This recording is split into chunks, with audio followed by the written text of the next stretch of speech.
విశాఖలో food safety అధికారులు కొరడా జులిపించారు.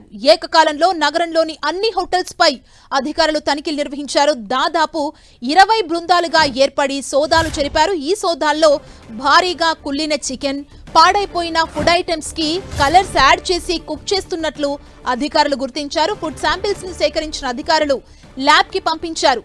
నిబంధనలను ఉల్లంఘించిన హోటల్స్ పై చట్టపరమైన చర్యలు తీసుకుంటామని అధికారులు హెచ్చరించారు.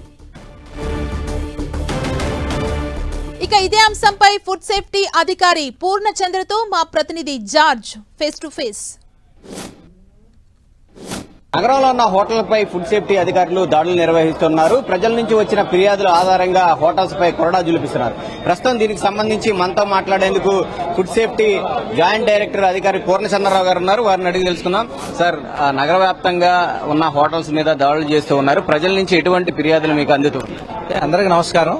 ఈ రోజు ఫుడ్ సేఫ్టీ కమిషనర్ గారి ఆదేశానుసారం లీగల్ మెట్రాలజీ కంట్రోల్ ఆదేశానుసారం 20 టీములు ఫామ్ చేయడం జరిగింది.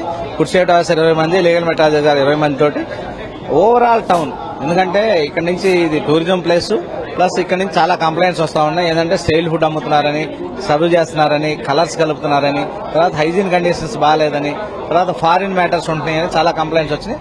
అందుకని ఏకకాలంలో అన్ని హోటల్స్ దాడి చేయడం జరిగింది. ఇప్పుడు మీరు చూస్తానే ఉన్నారు, చూడండి, ఈ ఫ్రిడ్జ్ చేసి కలర్ కలిపింది పాడైపోయింది. యాక్చువల్గా పాడైపోయిన చికెన్ ఫ్రిడ్జ్ చేస్తా ఉన్నారు. మీ ద్వారా మేము హెచ్చరించేది ఏంటంటే ఇట్లాంటి ఫుడ్ ఏదైనా మిగిలిపోతే డిస్ట్రాయ్ చేయాల్సిందే, కానీ ఫ్రిడ్జ్ లో పెట్టి రేపు వండడం కానీ మనకు వచ్చే కంప్లైంట్స్ కూడా అదే, కలర్ కలిపి ఫ్రిడ్జ్ లో పెట్టి అమ్ముతా ఉన్నారు. అది ప్రత్యక్షంగా కనబడతా ఉంది.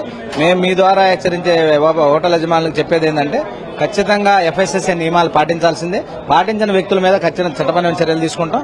ఇవాళ ఏంటంటే కలర్ ఫుడ్ వాడొద్దని చెబుతున్నాం. ఏ ఫుడ్ లో కూడా కలర్ అలౌడ్ కాదు. ఎందుకంటే కనీసం కార్సినోజెనిక్ కలర్స్ కలుపుతున్నారు, క్యాన్సర్ వస్తుందని చెప్తా ఉన్నారు. రీడింగ్స్ అన్ని కూడా ఏంటంటే ఇప్పుడు 30% ఉంది, నెక్స్ట్ 10 years లో 90% వెళ్తుందని చెప్తున్నారు. మనం ఫుడ్ హ్యాబిట్సే కాబట్టి దీంట్లో కలర్స్ కలపొద్దని చెప్తున్నాం, టేస్టింగ్ సాల్ట్ కలపొద్దని చెప్తా ఉన్నాం, ఫ్రిడ్జ్ చేయొద్దని చెప్తున్నాం, స్టైల్ ఫుడ్ సర్వ్ చేయొద్దని చెప్తున్నాం, లైసెన్స్ కండిషన్స్ అన్ని పాటించమని చెప్తున్నాం. ఏంటంటే శానిటైజింగ్ కండిషన్స్ బాగుండాలి, తర్వాత పాత్రలన్నీ బాగుండాలి, తర్వాత వర్కర్స్ మెడికల్ సర్టిఫికేట్స్ ఉండాలి, వాళ్ళ హెల్త్ కండిషన్ బాగుండాలి. ఇవన్నీ ఉంటేనే హోటల్ కండిషన్స్ ఉన్నట్టు. లేకపోతే ఈ వైలేషన్స్ ఏదున్నా గానీ వాళ్ళ మీద చట్టపరమైన చర్యలు తీసుకుంటాం.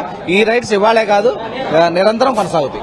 ఈ హోటల్స్ లో తనిఖీలు చేసినప్పుడు కేసులు నమోదు చేస్తున్నారు, ఫైన్స్ విధిస్తున్నారు. అయినప్పటికీ కూడా మరలా ఇది రిపీట్ అవుతూనే ఉంటుంది. వాళ్ళంతా కూడా వీటిని ప్రిజర్వేటివ్ చేయడం, లేకపోతే ఇలా కలర్స్ కలపడం, క్యాన్సర్ కారకాలు వస్తున్నాయని ఎంత హెచ్చరించినా గానీ వాళ్ళంతా కూడా బేఖాతరు చేస్తూ ఉన్నారు. అయితే వాళ్ళ మీద ఎటువంటి చర్యలు తీసుకోబోతున్నారు సార్ ఈసారి?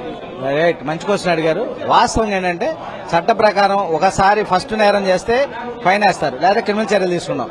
అదే హోటల్ యజమాని సేమ్ రెండోసారి చేస్తే డబుల్ పెనాల్టీ వేస్తాం. మూడోసారి చేస్తే సస్పెండ్ చేసి, లైసెన్స్ సస్పెండ్ చేసి హోటల్ మూసేయడం జరుగుతుంది. ఖచ్చితంగా ఈ విశాఖపట్నమే కాదు, ఆంధ్రప్రదేశ్ లో ఉండే హోటల్స్ అన్నిటి మీద ఇది అమలు చేస్తాము.